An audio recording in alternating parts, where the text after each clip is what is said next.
moment she said, "I need my independence," over dinner, I knew exactly what was happening.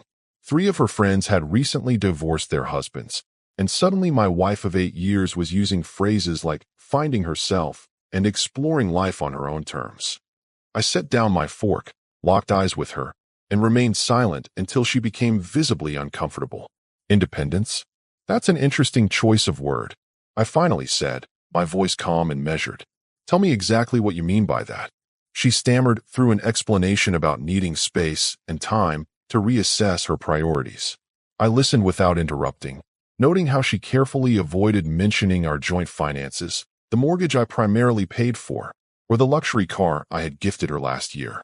"So you want to be independent," I repeated, letting the word hang in the air between us. "I respect clarity. If that's your decision, I won't beg you to stay." The surprise on her face was evident.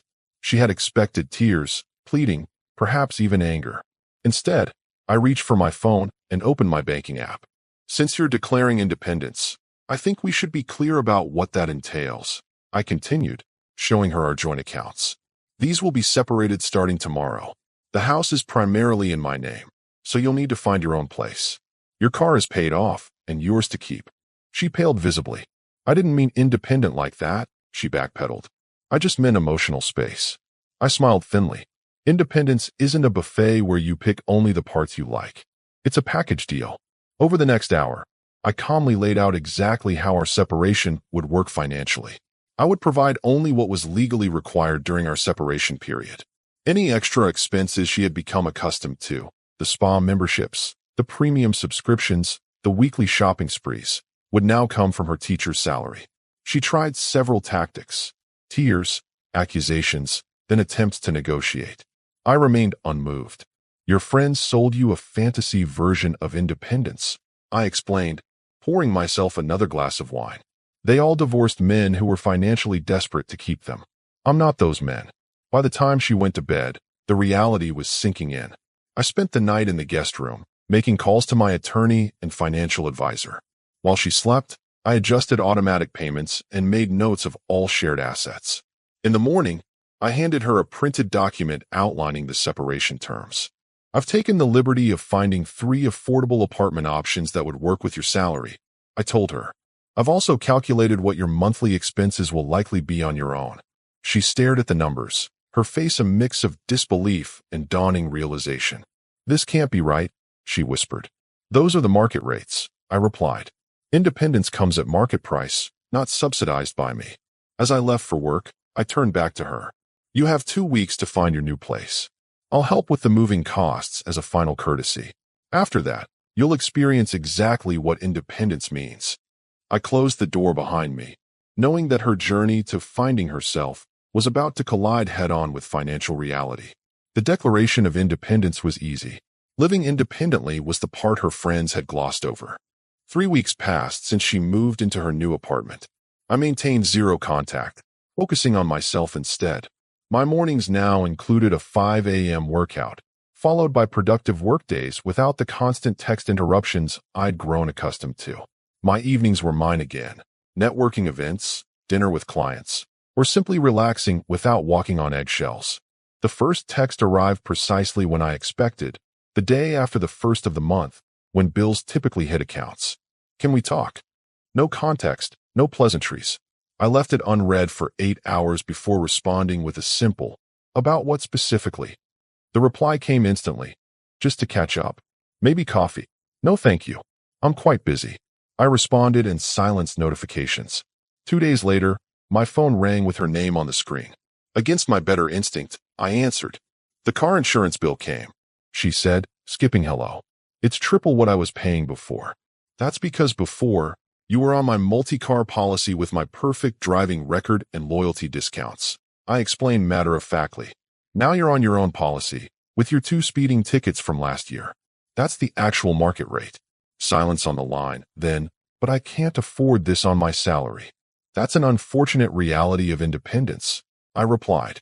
"When we were together, you benefited from economies of scale and my financial planning. Those benefits naturally end with independence." "You're being cruel," she accused. "No, I'm being factual. There's a difference." The next day, my former mother-in-law called. something she'd never done before. She's struggling, she began without preamble. The rent, the utilities, insurance, it's all so much more than she expected. Did she expect independence to be subsidized? I asked calmly. She didn't realize. That's precisely the problem, I interrupted. She made a life-altering decision without doing basic math first. A week later, I received an email from her containing a spreadsheet of her monthly expenses with a significant deficit highlighted in red. No message in the body, just the file attachment. I replied, "Thank you for sharing.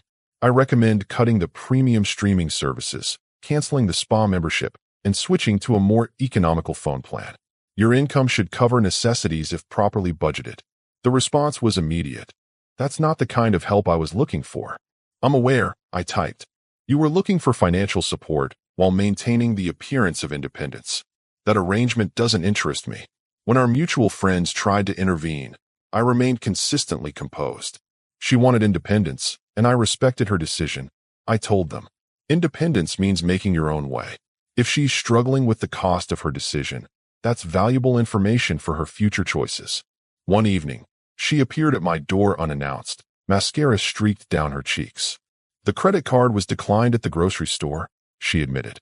It was humiliating. I leaned against the doorframe, not inviting her in. "Your credit card, you mean? The one you maxed out on clothes and dinners with your friends." "Our credit card," she corrected. "Not anymore. I removed myself as an authorized user the day you moved out. Check the paperwork I gave you." Her expression hardened. "So you're just going to watch me drown in bills?" "No," I said evenly. "I'm going to watch you learn what real independence costs. That knowledge seems overdue." As I closed the door, I heard her call out, "This isn't what I meant by independence." "I know," I said quietly to myself. That's exactly the problem. 1 month into her independence journey, the financial reality hit with full force. I was enjoying dinner at an upscale restaurant with colleagues when my phone lit up repeatedly. 6 missed calls in 15 minutes. I excused myself and stepped outside. "There's a problem with the electricity," she said when I called back, her voice tense. "They're threatening to disconnect it tomorrow if I don't pay the outstanding balance." "And why are you calling me about this?" I asked calmly. "Because it's almost $300.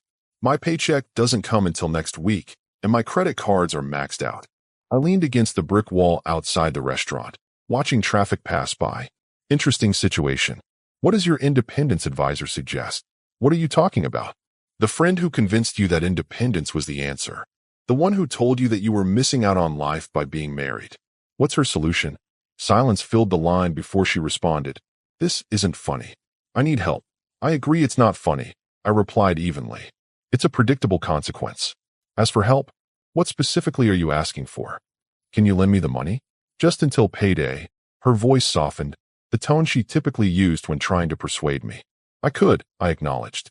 "But I won't." "Are you serious? You'd let me sit in the dark because of your ego?" I chuckled softly. My ego isn't the one that declared independence without understanding the cost. Actions have consequences. This is yours to manage. So what am I supposed to do?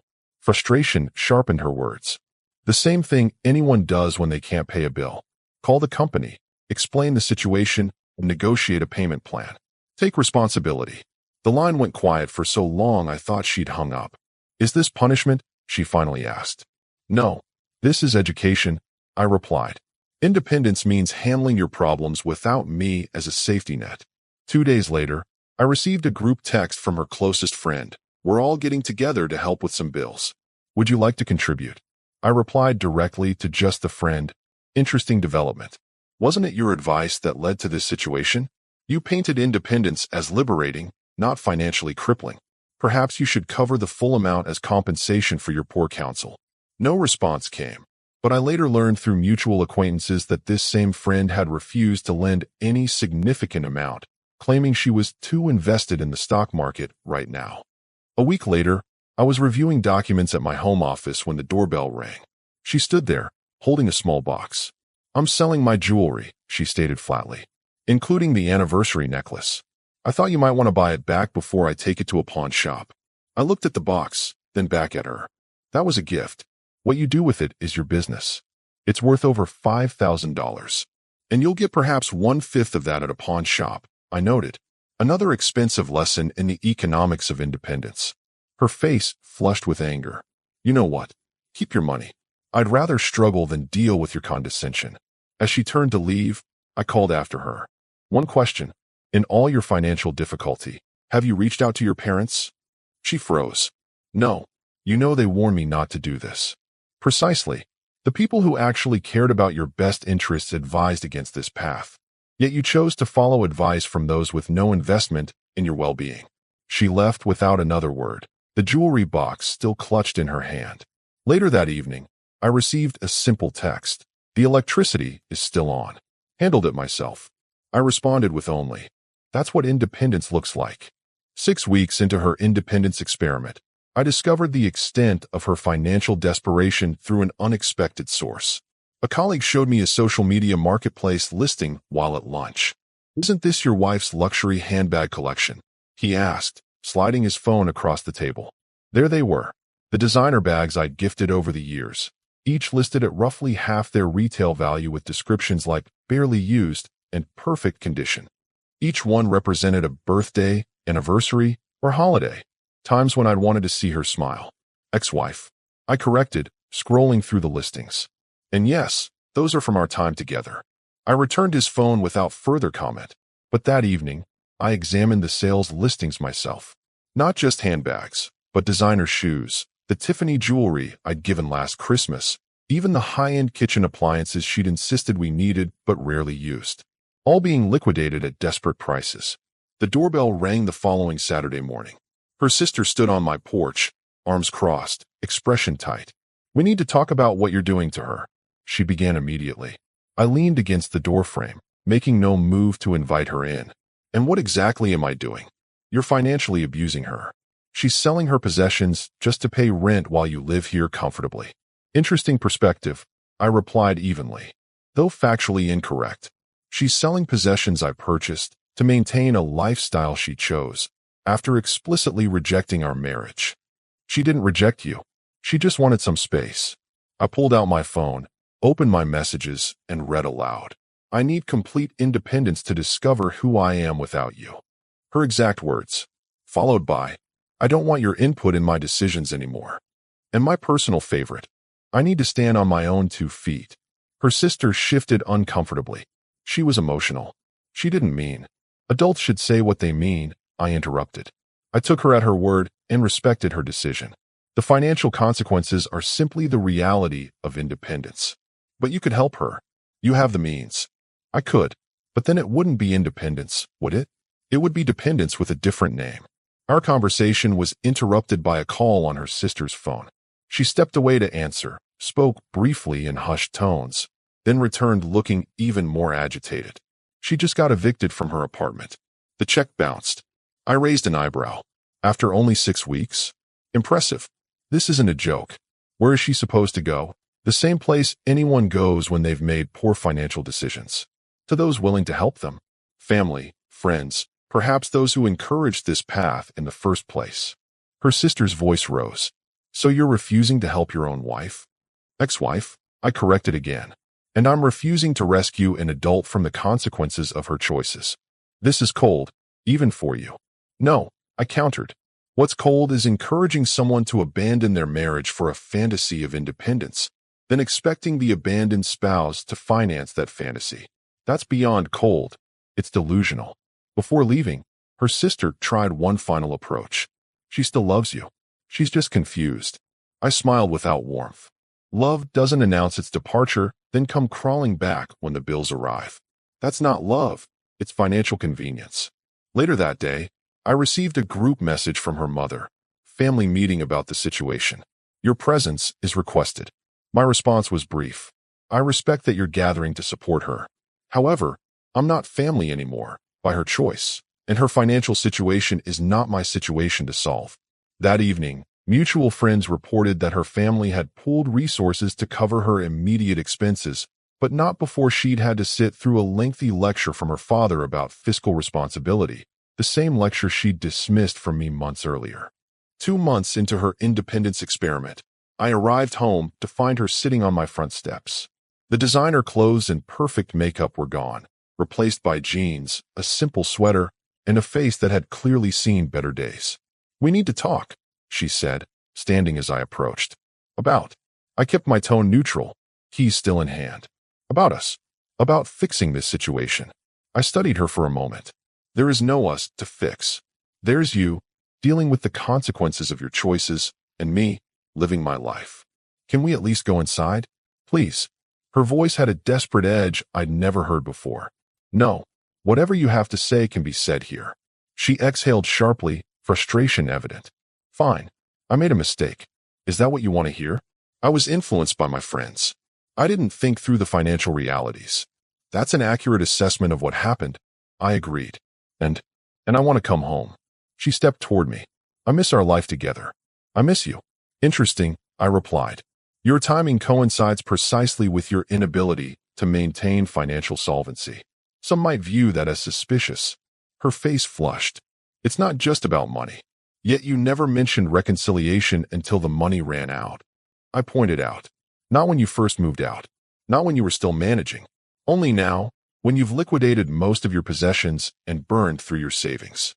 "That's not fair," she protested. "What's not fair is treating marriage like a financial safety net you can leave and return to at will." She tried another approach, her voice softening. "I've learned my lesson. I understand what I gave up. What you understand is the discomfort of financial instability." I corrected. "That's not the same as valuing our marriage." "What do you want from me?" Frustration edged back into her voice. "Nothing. I don't want anything from you. That's the point you're missing. I've adjusted to life without you. I'm doing well." For the first time, she truly looked at me, noted the new watch, the tailored suit, the confident posture. "You seem different." "I am. Your departure forced me to reevaluate priorities. I've been promoted. I've expanded my investment portfolio. I've reconnected with friends I'd neglected. Your absence has been surprisingly beneficial." The color drained from her face. "So there's no chance for us?" "I didn't say that," I replied carefully. "But reconciliation would require more than financial desperation on your part." "Like what?" "Like a legally binding prenuptial agreement protecting my assets. Like 6 months of financial counseling for you. Like individual therapy to address why you're so easily influenced by external opinions. Those would be starting points." "You can't be serious," she whispered. "Completely serious. Those are my terms for even considering a conversation about reconciliation. That's humiliating. No more humiliating than declaring independence, then returning when independence proved too expensive," I countered. "Those are my non-negotiable conditions." She stood silently for a long moment. "And if I agree to all that, then what?" "Then we begin discussions.